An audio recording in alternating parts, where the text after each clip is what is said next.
our students will formally introduce you to the audience, and then we'll give you the floor to start the session. Okay. Right. Yes, girls, please start.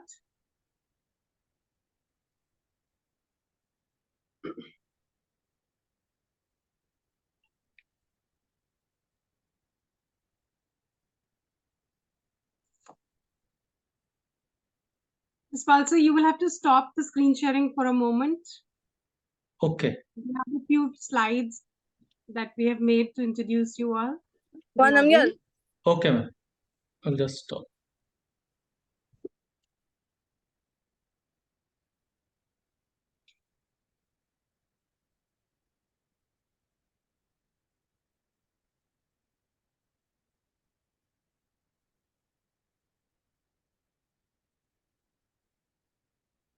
Thank you, sir. Yes, girls, please start. Okay. Saint John Chrysostom said, and I quote, "The bee is more honored than other animals, not because she labors, but because she labors for others." Good afternoon, everyone. I, Jasmeet, on behalf of Avni, the Environment Club of Janki Devi Memorial College, welcome you all to the national webinar on bees, environment, and human beings as part of Lens 2023, Living Ethically with Nature series. Now, I would like to welcome our esteemed speaker, Dr. Jaspal Singh. Dr. Jaspal Singh is an accomplished entomologist with an impressive academic record and a passion for beekeeping. He holds a BSc Agriculture Honours, MSc Entomology, and PhD Entomology with specialization in bee physiology. His dedication to the field has been recognized through various awards and honors, including the Young Scientist Award 2003 and the distinction of Best Research Center ICAR All India Coordinated Research Project on Honeybees and Pollinators 2016, 2022, 2023 as the project's principal investigator. Dr. Singh's expertise extends beyond academia. He has authored 6 books, contributed to 15 book chapters, and published 94 research papers and abstracts. His outreach efforts include popular articles, TV, radio talks, and active participation in beekeeping training. His commitment to knowledge sharing is evident in his development of 9 new teaching courses, 4 teaching manuals, and 9 training manuals. He has also trained faculty and students at Egerton University, Kenya, under the US-India Kenya Trilateral Program, helping them establish a modern appearance. I welcome you, sir. Thank you. It's my privilege to now introduce our principal, Professor Swati Pal, to the audience. Professor Pal has been a Charles Wallace and John McGrath Theatre Studies Scholar, author of several books on theatre, creative and academic writing. Her newspaper articles articulate her views on education. Her areas of research interest include performance studies and cultural history. She translates from Hindi to English and writes poetry. Her poems appear in several anthologies, including a collection authored by her entitled In Absentia and an edited volume called Living On. She is the Vice Chair of the Indian Association for Commonwealth Literature and Language Studies and has been the recipient of several awards. Due to some prior commitment, she is unable to join us today, but we welcome her in absentia. As we dive into the content of this session, let's remember that if the bee disappeared off the face of the earth, man would only have 4 years left to live. Keeping this in mind, now I would request Dr. Singh to take the session forward. I would request the participants to keep their mic and camera off.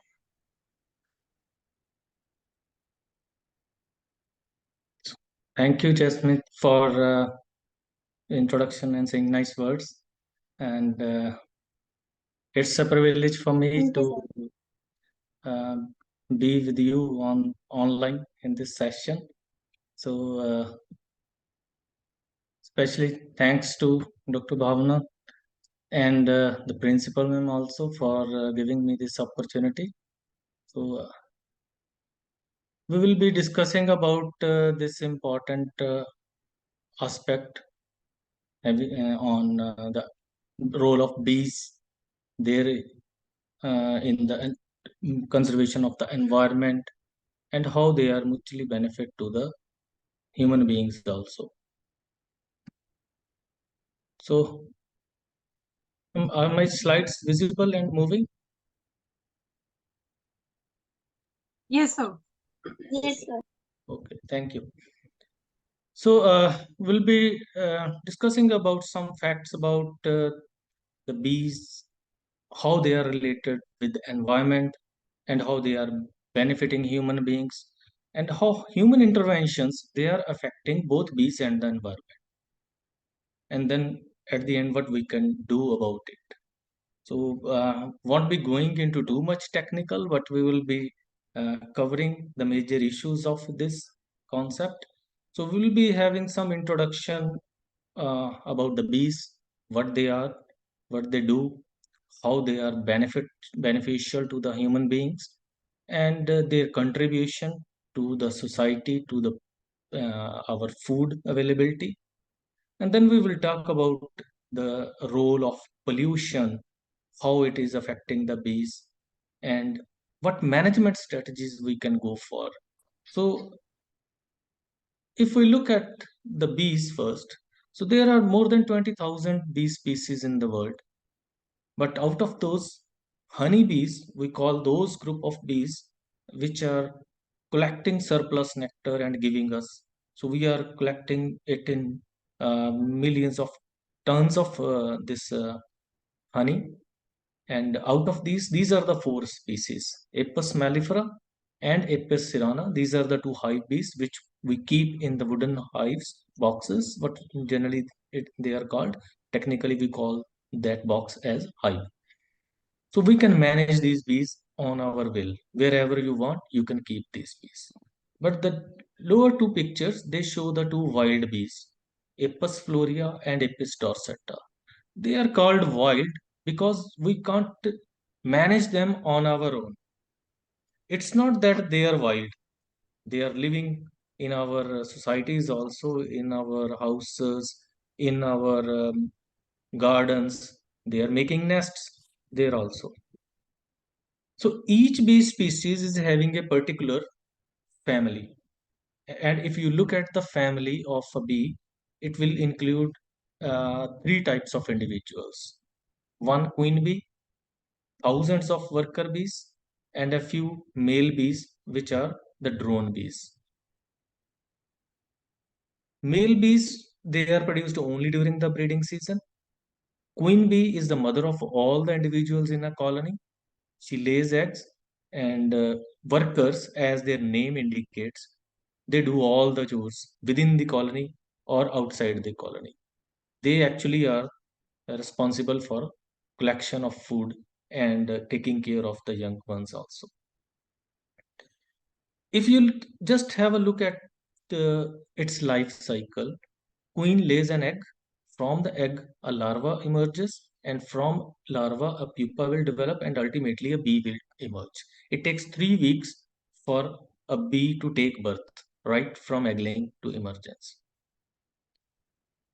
Now, that was a very brief about the bees, how they are working in a colony. There are thousands of bees in a single colony. Generally, on an average, you can have about 15 to 20,000 bees, and they are doing wonderfully, cooperatively. They are doing it. That is a big lesson for our society.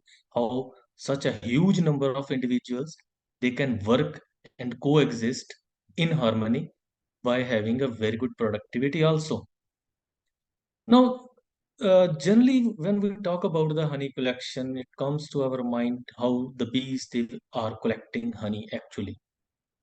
And sometimes it is said that the bees they collect nectar from the flowers, and when they come back to the colony, they vomit it into the comb. That's not actually the appropriate word for it. If you say vomit, nobody is going to consume that.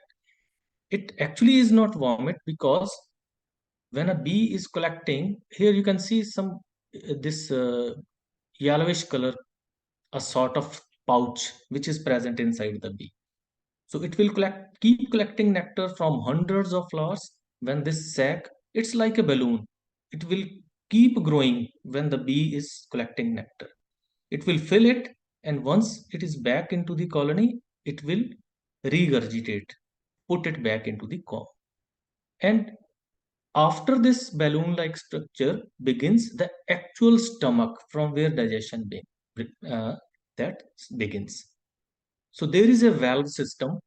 Nothing from the intestine can go into this balloon-like structure, what we call honey stomach. So that means it's not a vomit, it's a sort of system provided by nature to the bees so that they can carry home honey. They don't have any polythene bag or any sort of bucket which they can use to carry honey from flowers to the colony. Now, this is a picture of an unripe honey. When the bees they collect nectar, they can go up to 3 kilometers from their home. So after collection, they will come back, they will put that honey into the comb, and it will look like this, a bit watery material, but obviously quite viscous.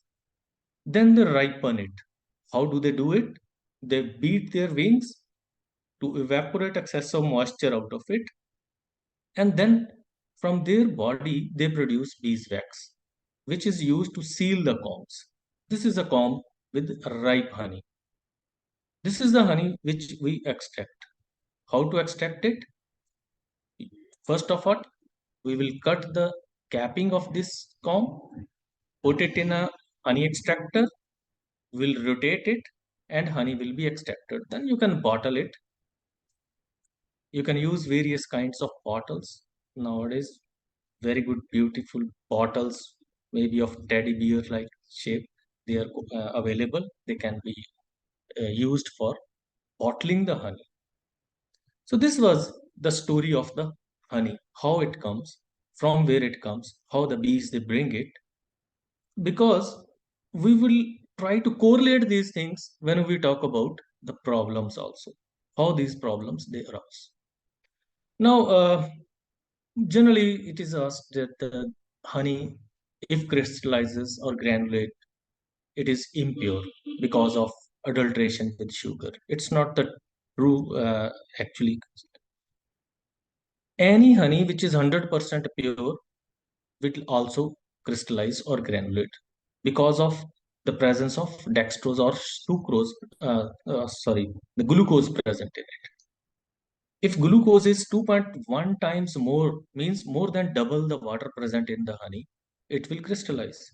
When the temperature goes below 14 degrees Celsius, now in November, it usually goes down at night, so it will crystallize. So even the 100% pure honey can crystallize. All other countries, Europeans, they are consuming this in the crystallized form itself. But here we do prefer the liquid honey. It's easy to keep this container inside hot water. It will melt. Now, coming to the second aspect of that honeybees. Do honeybees only provide us honey, or they are of any of other use? You can get a lot of honey out of it. So this is a picture of our apiary. You can see a comb full with the bees. You can collect honey. For a layman, honey is honey.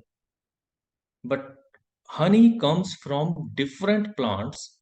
That's why honey, which is coming from lychee, from plectranthus, from clover, sunflower, mustard, they all vary in their color, aroma, and taste. So one can go for packaging these unifloral honeys like this lychee honey, clover honey, jamun honey, ajwain honey, and even the acacia honey, which comes from some areas near Srinagar. So coriander honey coming from Rajasthan area, ajwain honey from Madhya Pradesh area.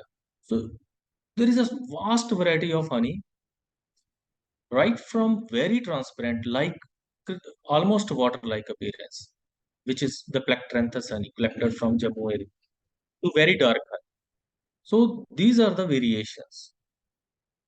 So now comes the question, are bees providing honey? That's why only this is important? No.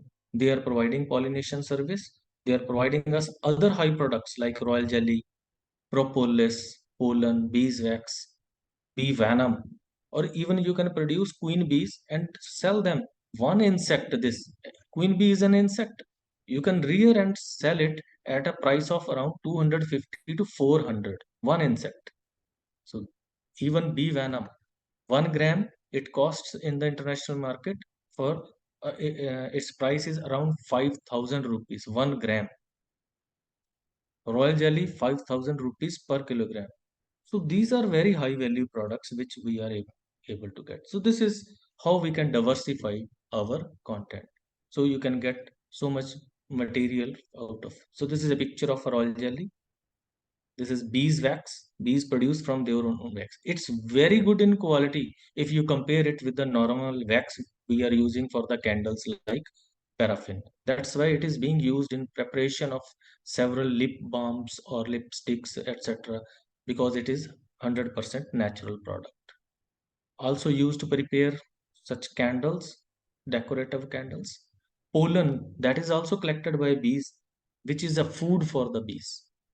We can collect it. It is also consumed by human beings. It's rich in protein and several minerals also. Propolis is a sort of resinous material which is collected by bees. It is having so many antimicrobial properties that it is being used in several medicines, and even human use normal products right from the shampoo to the soap, etc., toothpaste, etc. So this is having wide scope. This is a picture of a good quality queen bee.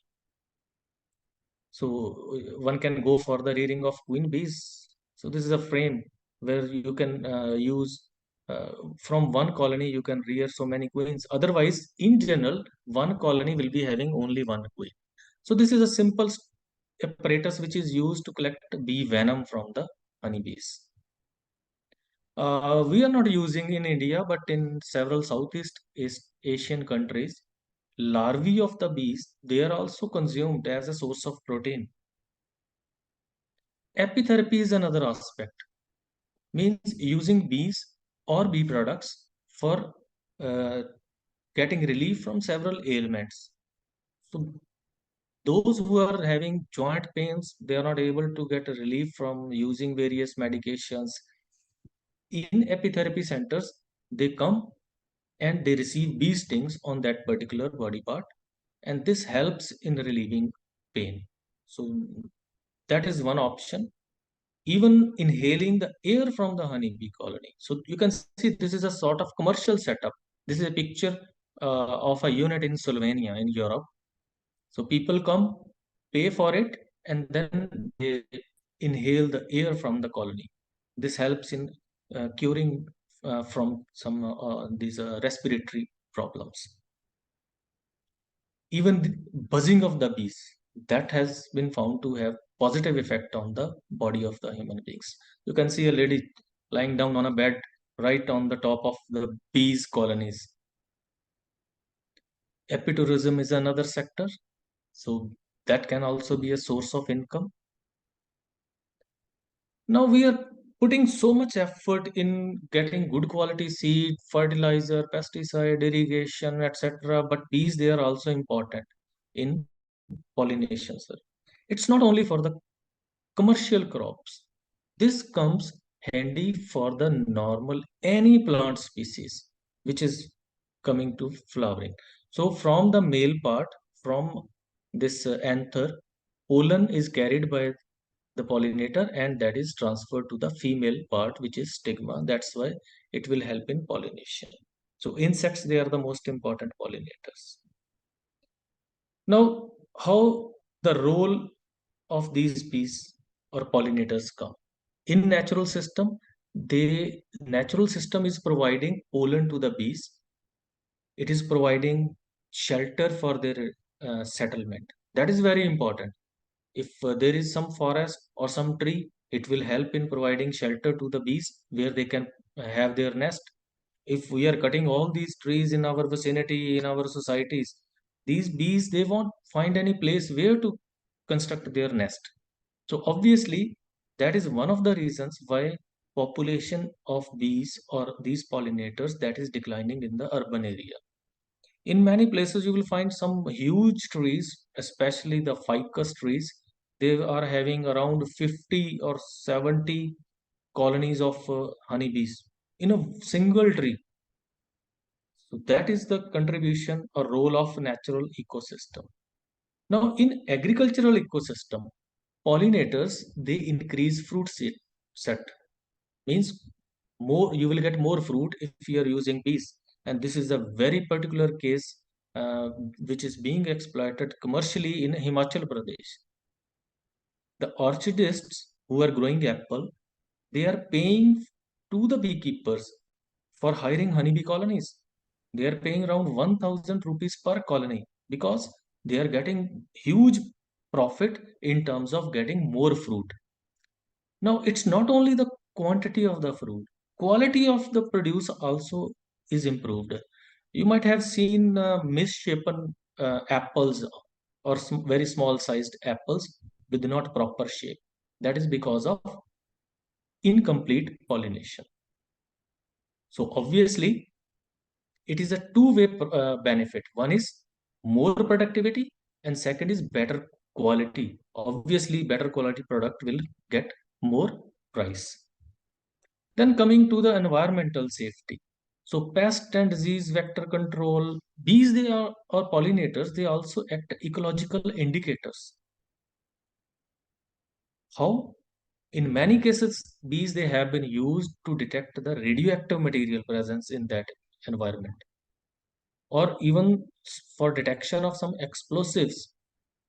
So this is a big lead in that area. If you are getting some samples of the bees and you collect some, you wash those bees and collect that wash material and use that for analysis, you will find what are the major pollutants present in that area. Is it having some dangerous chemicals in the environment?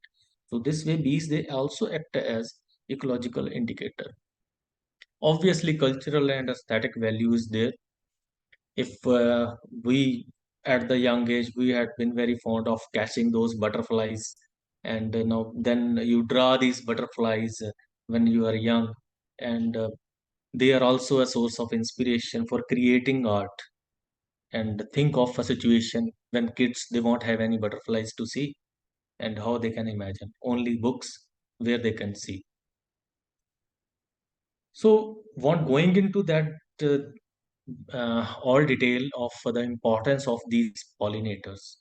Simply, it it has been assessed that the three-fourth of the world's food crops, they rely on pollination. 75%. That's a big number. That gives us the importance of these pollinators. Otherwise, we think it's a very tiny individual. It may be having a little contribution in it. And at 185 pollinator species, they have been designated as threatened or extinct. 185. So it's the process which is going on, which we need to stop it so that we can have a benefit of these. In India also, the situation is not much different from the other countries. So it has been found that the total value of Indian agriculture, whatsoever it is, it's 32.7%, almost one third that is dependent on the animal pollinated crops. And among the animal pollinated crops, bees or other pollinators, they are the major contributors. And we can imagine a situation without these pollinators. And many big countries, they have assessed, like in Britain, they have found that the situation in several areas is very alarming. You can see these red dots. They indicate more than 40% reduction in the species richness, means the number of species of insects found there. So that is an alarming situation. In US also, one study has shown uh, that a 57% decline is there in the uh, occupancy of these bumblebees. So this is a bombus. This is one of the bumblebee, and this is going to be even worse in the coming years. What are the threats to these pollinators? May it be bees or the proper honey bees or other.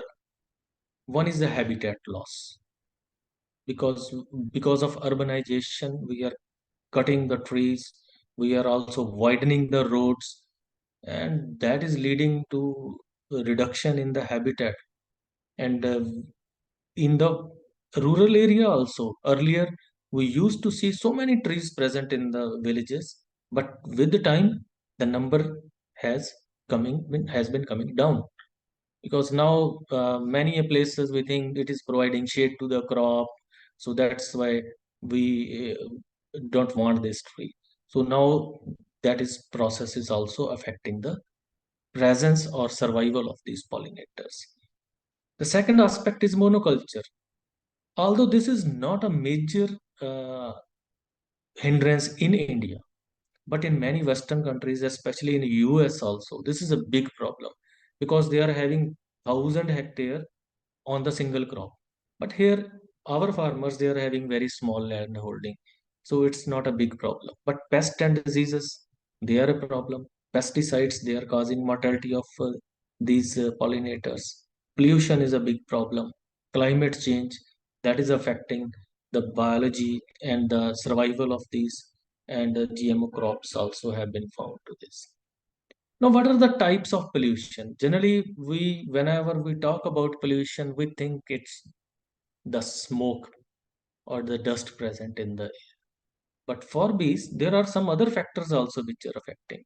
It may be air pollution or pollution of water or soil because of heavy metals, pesticide pollution, electromagnetic radiation, even light pollution, which generally we don't think that light is affecting adversely some of the insects and how they are affecting. If we come to the air pollution, so how this pollution can affect honeybees' ability to find their food and home. This is a tiny individual, just 1/3 of the length of your index finger, very small one, and it can travel up to 3 kilometers. And if you proportion it with human body size, it will be numerous kilometers. So how it will be finding its food, and then after finding food, how it will find its home. So these pollinators, or especially these bees, they are using some cues, color, fragrance, landmarks. So all these are being used. But what happens because of pollution? We are diluting these parameters. This is just one example of it. The pollutants which are generated because of the vehicular pollution, nitrous oxide, nitrogen dioxide, carbon monoxide, or sulfur dioxide, ozone, these are the pollutants. How they affect? So it is having short range effect on the short range foraging and long range foraging. How it will be affecting the short range foraging? You know, the bees, they are using color as one of the indicator. If say a flower is yellow, it will be visible quite from a distance. But if that yellow flower is covered with dust and with the smoke, it will not remain yellow. How bee will be able? So obviously it's a distance of perception that will be affected. So it will take more time for the bee to get to that flower. The second thing is its pollen and nectar will be contaminated. Obviously that will affect its acceptance as well as its effect on the health of the bee if it is consuming that. And you might have seen a plant present in a garden will have very beautiful, so many flowers and huge, good size flowers. But any plant on a road which is highly polluted, you will find its leaves, they are covered with the dust and smoke, and its flower size will be very small. And obviously, because of the effect of pollution. And that smaller size again affect the ability of the bees to find this. Number of flowers that also reduces. Now, what are the long range effects? As we talked about it, that the bees they use its scent as one of the ingredient. So that is also altered. So volatile organic compounds which are released by the flower, what we call fragrance, that is perceived by the bees. Obviously, even nowadays it's quite in trend now that you get that smoky food.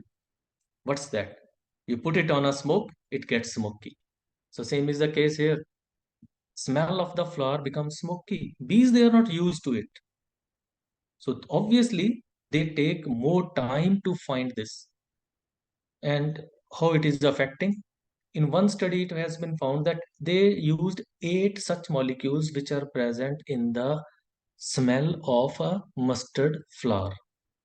And they saw that if you expose it to the diesel exhaust, means exhaust from some diesel vehicle.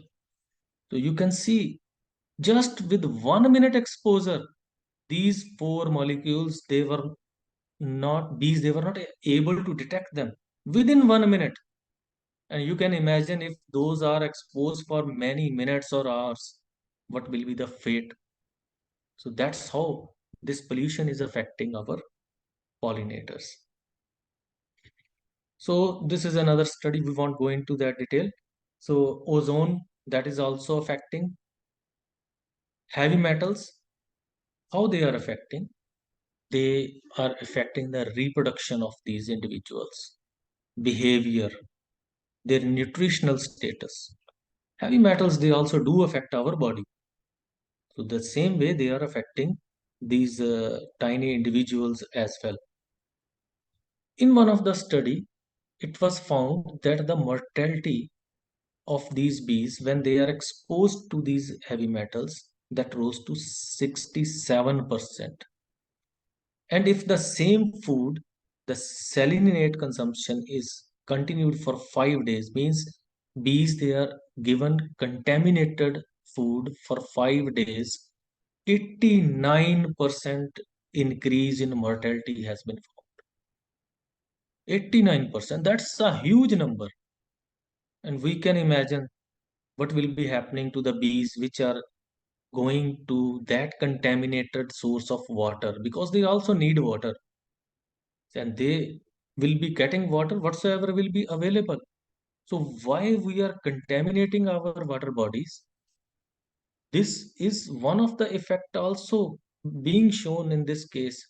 Why this is so bad for the environment also. This is not only at the behavior or reproduction. In the studies, it has been found that they are affecting the cellular level also. Each cells they are also affected. So that means they are affecting the whole of the metabolism of the insect. Their survival. In one of the study, it was found that bees which are residing in the polluted state, in the polluted sites, they constructed only 3 cells, means they produced only 3 individuals per female. Whereas in a normal situation, in an area which was not polluted, their one mother bee was producing 8 to 10 individuals. So that is straight away 1/3 population in polluted area. So means its health is affected, then its reproduction is affected, then its metabolism is affected. Obviously, its survival is also affected. Pesticide pollution, we all know about it, that it is causing huge mortality of the bees. So what bees can't do, they can't wear a mask. So they have to go to the field to collect food for themselves. But we are spraying. Although I do agree that nowadays using agrochemicals has become inevitable because we need a huge quantity of food grains also to feed our huge population. But we have to go for rationality also. we have to use it judiciously. If one is spraying a crop, you will find hundreds and in many cases thousands of bees dead in the apiary within a single day. That is a major loss. And it has been found that either bees which are working in the field at that time, then farmer go for spraying, they are directly exposed to it. Their body is covered with the insecticide and they will die, most of them. Some of them they are able to survive, but when they come with the contaminated food into the colony, their young ones they are also affected. That's why it's not only that day of spray that the bees will be dying. They continue to die for the next 5 to 7 days. And it has been found that only after 7 or 8 days that mortality will come to the normal situation. So pesticides, they are affecting the behavior of the bees, reproduction, their immunity, and obviously directly as we talked about it, mortality. In one case, it has been found that imidacloprid, that is one of the this agrochemical used. So total worker bees production was reduced by 27%. Rearing of young ones reduced by 22%. And 50% of the bees, they lost their home. They were not able to come back. So that is a big loss. And because of that, population is declining in many areas. It's not only these direct effects which are visible.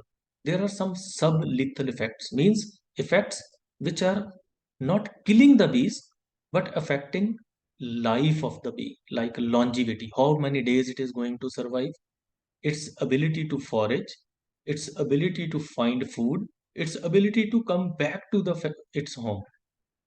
All these factors, they are also affected.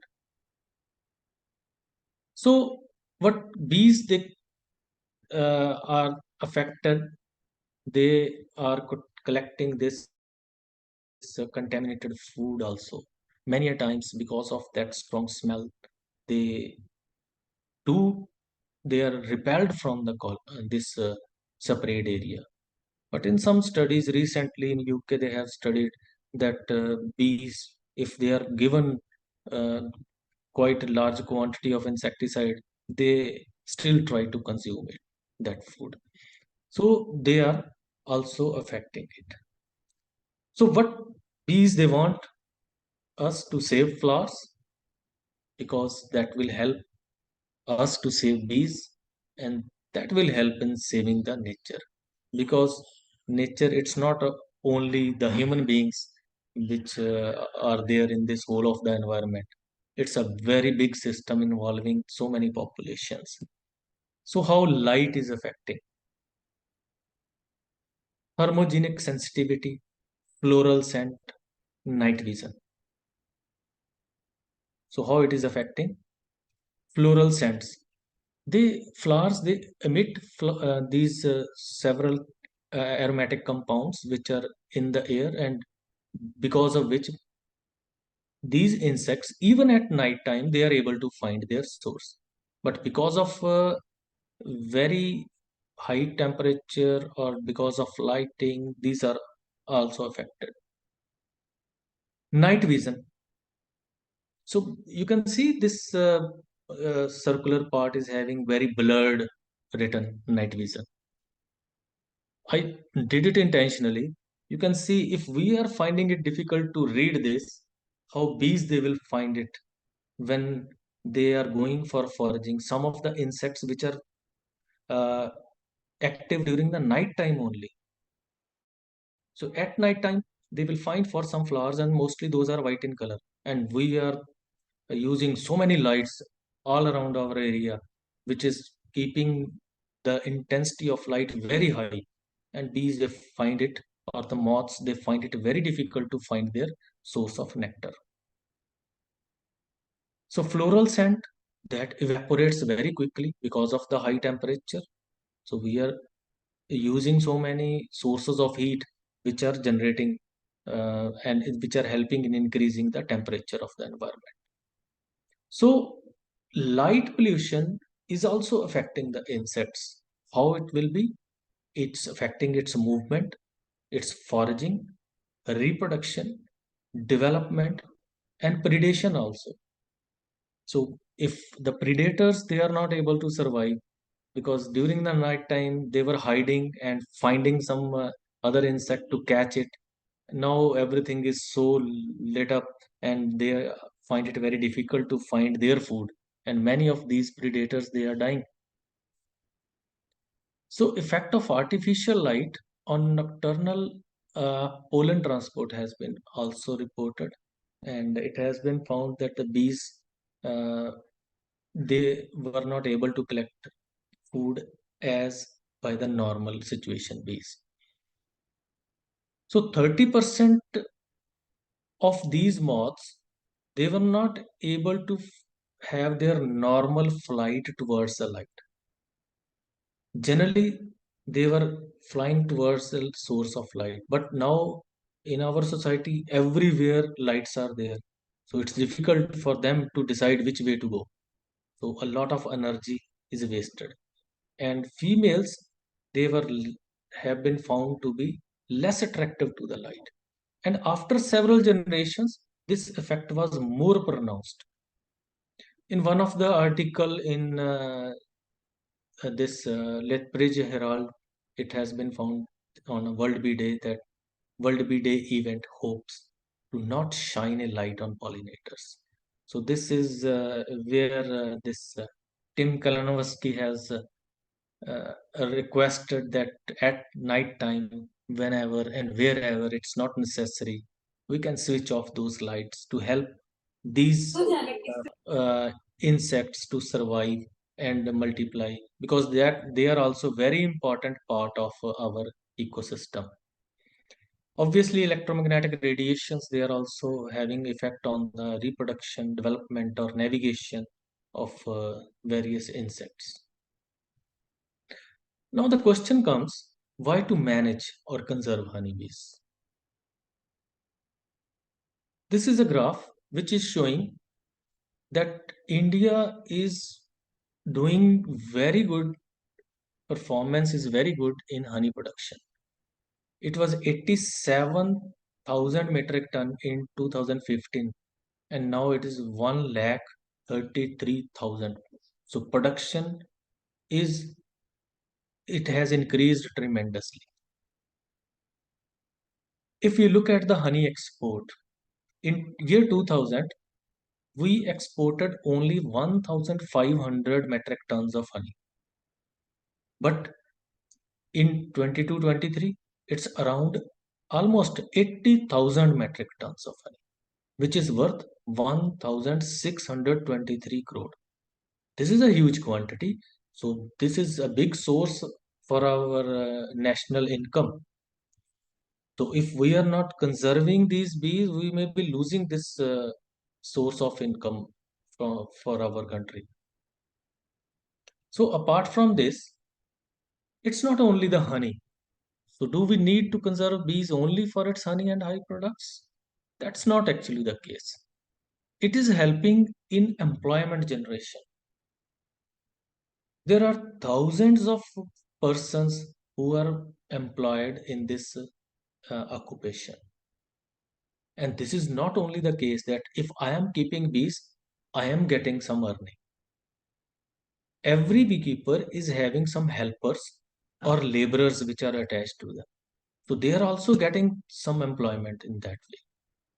Then transportation system is also getting boost from this because they need to migrate their colonies from say Punjab to Rajasthan to Madhya Pradesh, and honey from Rajasthan to Punjab or New Delhi.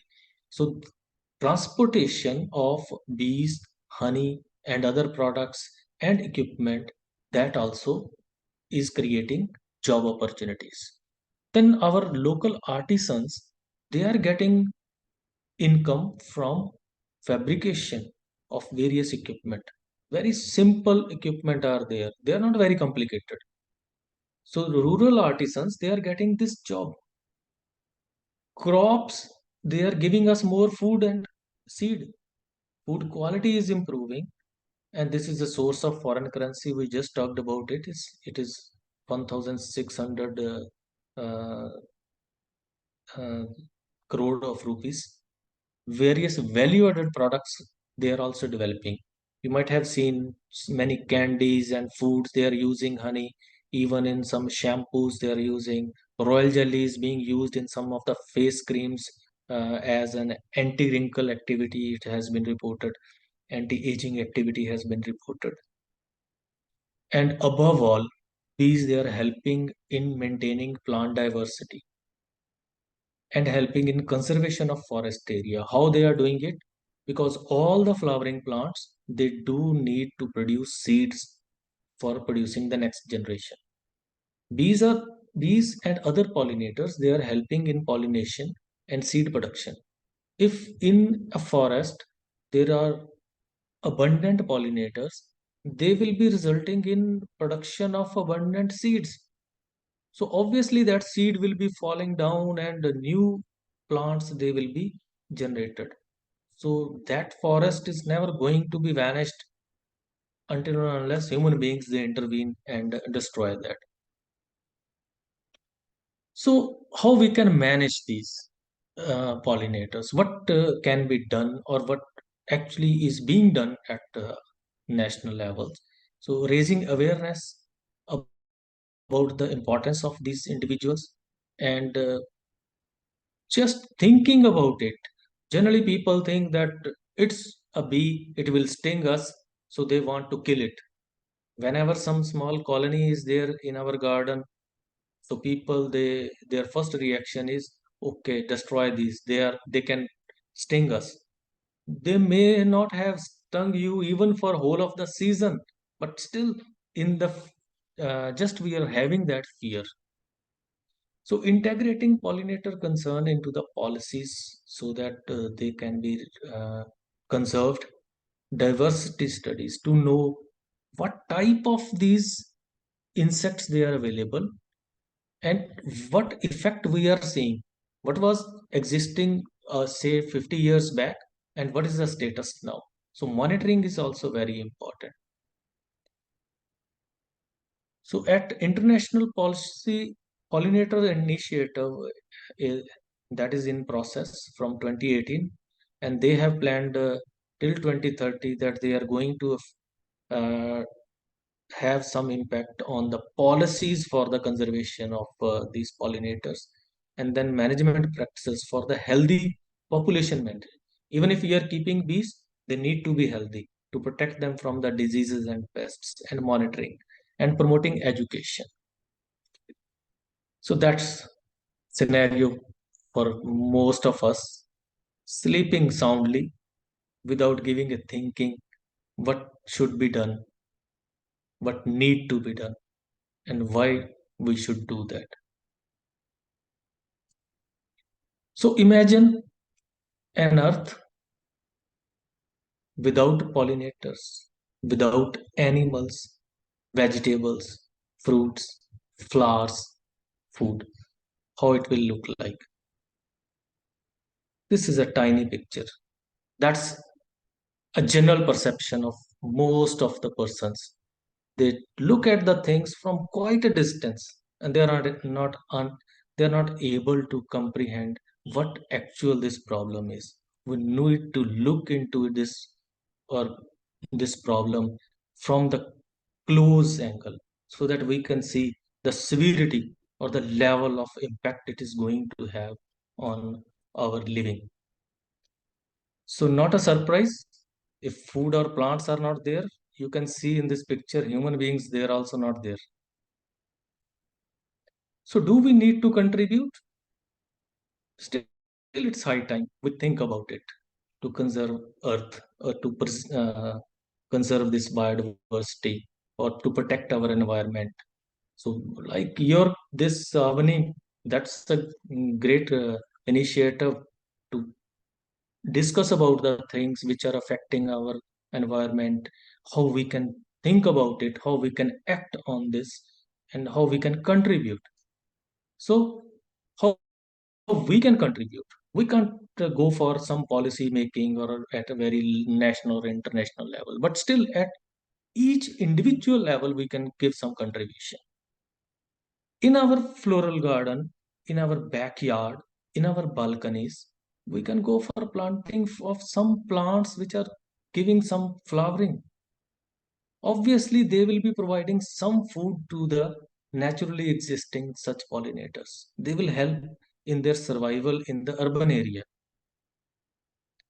We can encourage plantation drives in our vicinities, in our societies, in nearby villages. And it's better if we participate in those also. Because if we participate, we can have our say or our input there, that it's better to go for some of those trees, bushes, or plants which are known as bee floral plants. All plants which provide nectar or pollen, or both nectar and pollen to the bees, they are called bee floral plants. So any plant which is not producing any flower, which is not producing any nectar, it will not be contributing towards the sustainability of those insects. Then raising the awareness among our children.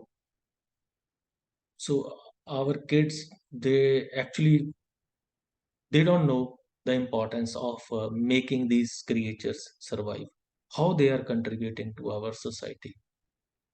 It's not only that they are having sting. They do have sting. Nature has provided them to protect their family. Any bee which is stinging will die after some time, within few minutes. So a bee is stinging to protect its family. It's not for the sake of fun that let's sting. It is that bee will die. So it's sacrificing her life for protecting her family.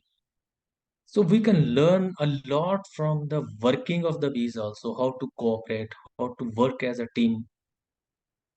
So avoiding using pesticides, even in our kitchen gardens, many a times I used to learn from my many friends. They are so fond of spraying anything, even a very small plot of some vegetable grown at home.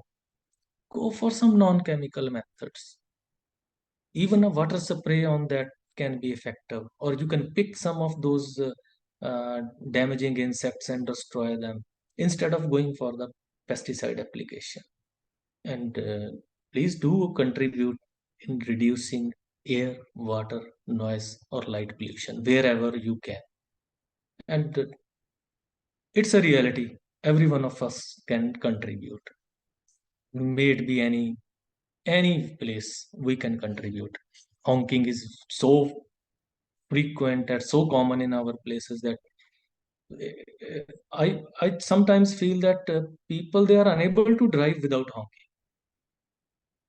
So we are so used to this pollution. So let's come out of this trap and contributes.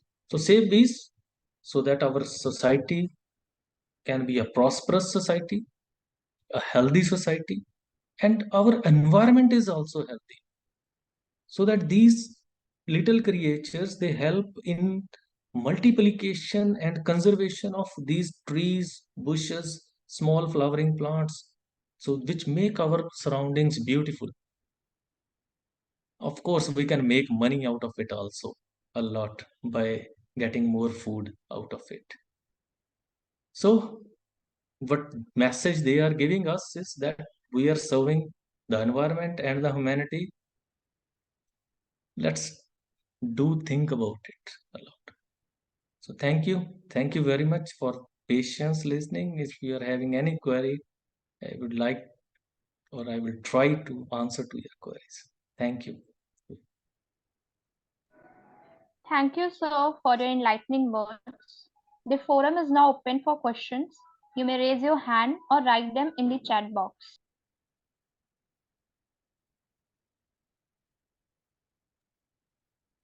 So thank you so much for this wonderful talk. I mean, personally, it was so enriching and so much to learn from your session today. I have a small query. Yes, ma'am. So as you said that at our individual levels, of course, planting flowers, plants with flowers will help. Are there any specific flowers also or plants that attract more of these bees that we can Yes, have ma'am. around us?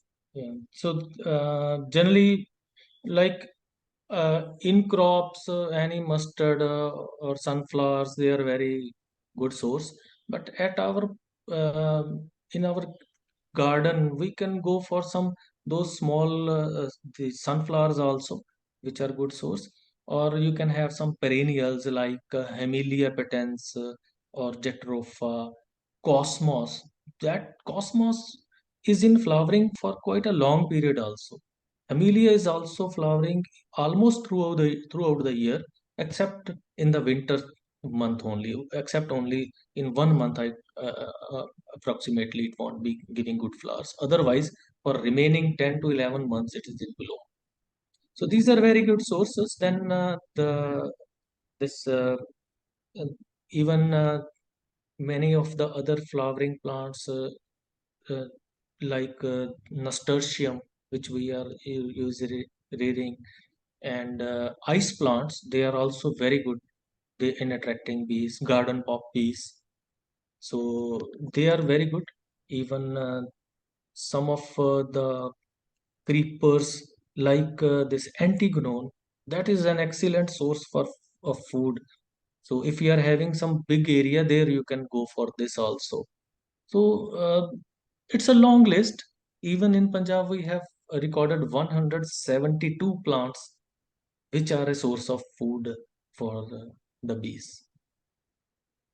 Because I'd just like to let you know that our college has a huge garden space, and we almost every year we win a lot of prizes for the beautiful gardens that we maintain, thanks to our garden committee and the farm the workforce who works in the gardens. So I was thinking if we also have a medicinal herbal area where we have some herbal plants. So maybe we could incorporate a couple of these plants that you suggested and include them as part of our Yes, ma'am. biodiversity. Surely, ma'am. I will share a list with you, and in that also, that tulsi is also very important. That medicinal plant, which is very frequently visited by the bees. Thank you, sir. Thank you. Okay. Any other questions from the audience, students? Please feel free to interact with sir and ask your queries. Avani members, because you all celebrate the World Bee Day. I'm sure you must be having some queries.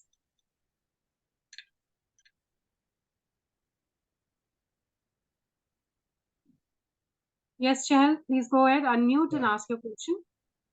सो जैसे आपने अभी बताया था कि जैसे people जिनके joint pains वगैरह होते हैं वो बीज स्टिंग लेते हैं बट जैसे मैंने सुना था कि बीज जैसे स्टिंग करती हैं उनके वो दे मतलब स्टिंग उनको छोड़ देती हैं और वो मर जाते हैं तो ये उनके लिए हार्मफुल नहीं होता है होता तो है बेटा, लेकिन ये है कि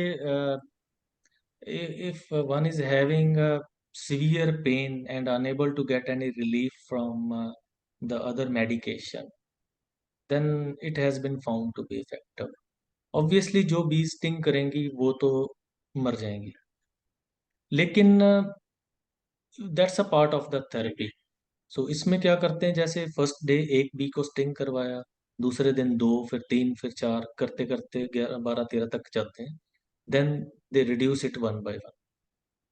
So it takes around 20 to 24 days for this whole course.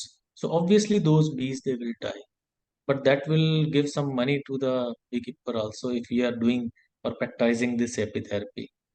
But before going for that, and please make sure that the person is tested for the allergy to this. One should not be hypersensitive to bee venom. So if you are going into this venture as an entrepreneur into this into the epitherapy, so make sure going test for that individual for the sensitivity to the bee venom, because it's only in say 1 in 10,000 that one may be hypersensitive. In general, response is जहाँ bee sting करेगी वहाँ थोड़ी सी swelling होगी, it will remain there for 1 to 2 days, और एक दिन हल्की सी pain feel होगी, then it will go away. Thank you, sir. Yes. Apart from that, the other option is also available. So commercially, bee venom is being collected by using that apparatus. So in which mild current is given. Mild, it's 9 volt or less than that. Even in some cases 3 volt. So that current is not going to kill the bees, but they just incite them to sting. So bees, they will sting, and on the lower side is present a glass sheet. So venom is deposited on the glass sheet, which can be collected later on by with the help of a blade by scraping it. So that powder form of bee venom can be collected, and that is also being used in many pain relieving ointments. That is another option. Thank you, sir. Sure. Sir, if the bee venom is collected in the mode that you've just explained, does the bee die even in that case? No, ma'am. In that case, bees, they won't die. And we have been using it for last many years. So one of my student did a messy on this also, and we found that if you keep collecting venom for 1 hour, only 2 to 5 bees they will die, and that only because some bees they get trapped in the 2 wires. Otherwise, current is so mild that it will give some a bit of incitement that bee will sting. It will not die. Sir, at your university level, I remember you had mentioned that you were working on some project with these with the bees. Could you Yes, let us know a little bit about that? yes, ma'am. In our university, we are having one major project that is an all India coordinated research project on honeybees and pollinators. So that is one project. In that project, we are the two scientists. Apart from me, my colleague Dr. Amit Chaudhary is also there.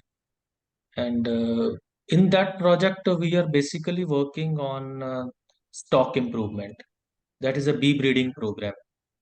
So we are breeding bees for uh, get for better hygienic behavior. So the bees which are having hygienic behavior, they are in a better position to control the diseases and pests.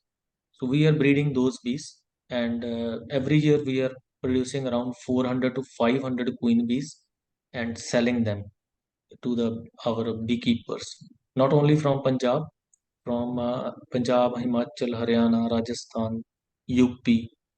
They the beekeepers they come and they get that good quality queens, and they use these queens for further production. The second aspect we are working here in this project is on the less stinging tendency of the bees. This we started keeping in mind the first question which we hear from anybody coming from the city, that I want to rear bees, but they do sting. What is the solution to that? So now we are breeding our bees for that behavior. So we have screened and we are working on that. So we have found some bees which are giving good productivity, but they are not very aggressive. And third program which we are running into under this project is on the royal jelly production. So that also is a major aspect. And apart from that, we are working on the bee venom collection, how we can get the maximum quantity with the least disturbance to the honeybee colonies with the best quality also. We are working on the pollination of the crops, and also on the molecular aspects of bee diseases and the stock improvement. We are also working on that. So these are the major areas. Otherwise, we are trying to cover almost all the areas in the beekeeping which are. So apart from this one, we are having one project from the National Bee Board that is also on the stock improvement. So that's a bee breeding program, and another project from National Bee Board under which we are conducting survey of honeybee colonies in the Punjab, and we are observing these colonies of the beekeepers, and then uh, in the laboratory we are confirming the presence of some disease or pest which we are not able to diagnose at the farm level, and then guiding the farmers what he or she should do for managing that. And another project is on the technology transfer, in which we have adopted 4 villages, and there we have provided training to the farmers. Then some of the colonies they also have been given to the farmers, and a few of them they are doing very good. We provided them 5 colonies, and one of the individual is having more than 100 colonies now. So he's doing very wonderful job. So that is another part. And then conducting trainings. We are also conducting trainings in different projects. One project is in which we are conducting trainings especially for the scheduled caste trainees, and we do conduct these trainings in the villages itself, so that they don't have to come to Ludhiana. So, and apart from that, we are conducting trainings for the those beekeepers who already are doing beekeeping for so many years, and they are given the advanced training. And the third level of training is for the trainers training. All the scientists working in other universities in other states, or the in at our district level, or the officials of Department of Horticulture or Department of Agriculture, they are also being trained in this beekeeping aspects. So refresher trainings they are also being given. So these are the some of the major aspects we are covering. Thank you, sir. Thank you for sharing. And so my Yeah. last question would be that, I mean, at your university, I believe you also have the bee raising colonies at at the university at your campus. Yes, ma'am. We are Okay, so are having they open? yeah, we are having more than 300 honeybee colonies, Okay, and we are so are maintaining they these open to colonies visit? at 5 different locations. At our campus of Pairi at Ludhiana itself, we are having more than 80 honeybee colonies. All right. So are they open to visit? I mean, if we would like to come as an environment club with our students and like to see through it. Yes, So, ma'am. You may come, no problem. You may write to our Director of Extension Education, and all right. so and so many students from various colleges or universities they are coming for the visit. So you are All most right. welcome. No Thank problem. you so much, sir. Thank you. I will discuss this with my team. My convener is also not here for some reason. But we also have a kitchen garden in our college that our team maintains, Avani maintains. And I'd like to introduce you to my fellow colleague who's part of the kitchen garden, Kanika. Dr. Kanika Kakkar, are you there? She had joined the meeting. I did see her. So she and Dr. Pauri, they are the two leaders who are maintaining the kitchen garden with our student team members. And I'm Okay. very glad to have you, sir. Thank you so much. Thank you so much, sir. Thank you, ma'am. Thank you for inviting me. It's my pleasure to have some interaction with the students. Thank you, and wish all the students very best for their future endeavors. Thank you. Thank you, sir.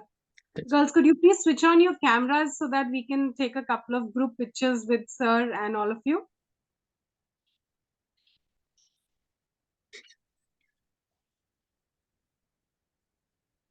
Who is taking the pictures? Should I?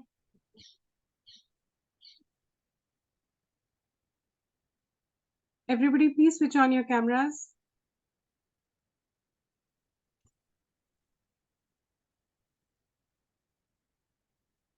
Sanjana, can you post the attendance form in the chat box?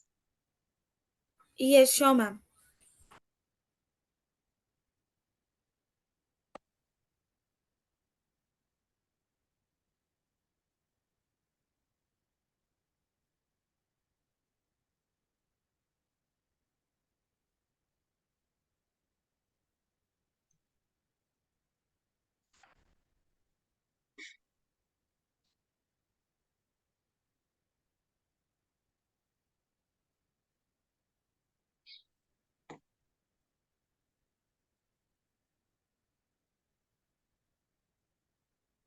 All right. Thank you, everyone. We've taken your images. And Okay. please fill up the attendance and feedback form, everyone. Thank you so much, sir, once again, on behalf of the entire team of Avni and our college. Thank you.